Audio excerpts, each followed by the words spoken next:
Nightline is going to focus this evening on one of the biggest show business phenomena ever to hit this country, whose first name alone is enough to provide instant recognition: Elvis. Actually, we're going to focus on his home in Memphis, Tennessee, a place called Graceland. On August 17th, 1977, the day before Elvis Presley's funeral, some 75,000 fans visited Graceland, just the estate. For obvious reasons, they weren't permitted in the house. The next day, August 18th, the estate was sealed off. Well, tonight, you're going to get a look inside the estate and the 18-room mansion. Here's Bob Brown. After his death here at his Memphis home, August 16th, 1977, it soon became apparent that all of those facts hadn't said enough. They hadn't said much about the pain caused by the protective isolation in which celebrities must live, something we're all much more aware of today. Or about the torment caused by the painkillers, depressants, stimulants, the thousands of doses he was prescribed as he sought to regulate his life. Sam Phillips first recorded Elvis for the Sun record label in Memphis and was close to his career from beginning to end. I just think it was very unfortunate that Elvis didn't get to push back and to love what he had given us all before he died. And I don't think he really got to do that like he should have.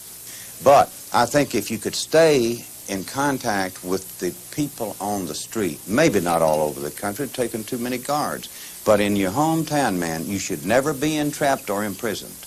I don't care what you're doing or what you're in. It's not worth it. In many ways, that wall of privacy has remained closely guarded even since Presley's death.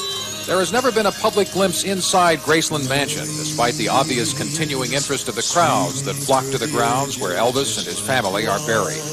Around 1.3 million tourists per year now come to Memphis, compared to estimates of 10,000 a year before Elvis died. ABC's Nightline was invited to provide the first televised look at sections of the Graceland Mansion and grounds never seen publicly before. I think he felt safe in this house, and this house was a lot of good memories. We went with Jerry Schilling, who was a personal aide and close friend to Elvis, and Joe Esposito, who helped manage Elvis's financial affairs for 18 years. We were not allowed access to the second-story room where he died, but we were taken through areas where a number of his personal effects remained just as they were when he lived here. His stage wardrobe, suits that cost more than $3,000 apiece. This is about half of it, because over the years, he would always buy new ones. And the old ones they would give to charity and different organizations that they would auction off for charity groups. What are these like? Well, this, for example, I think you might find this interesting. That's for sure. Feel these, Bob. Just for weight purposes. That's around 30, 40 pounds. Behind the mansion is this wing. It is a place to relax, simply furnished, with a whirlpool bath and a sauna upstairs. The building also houses a racquetball court, where friends say Elvis sometimes played alone during bouts of insomnia all night long, afterwards still requiring medication to sleep. At dawn, when he left the racquetball wing, he often walked by the pastures on the 14-acre estate where his horses still graze, including his Palomino, named Rising Sun. The horse is now 25.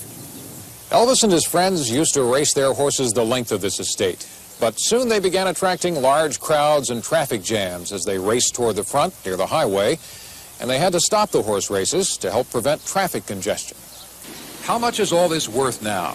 A 1979 estimate valued the Graceland estate at $555,000, the clothing and furniture inside at $216,000. But the properties undoubtedly could bring millions. The first new car he ever bought, a 1955 pink Cadillac, is still parked behind the mansion, along with more formidable acquisitions such as this Stutz Blackhawk, valued at well over $50,000. The section of the mansion that probably would hold the most interest for fans is this wing.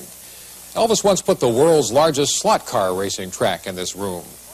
Later, he held his wedding reception here. And finally, he made it his trophy room.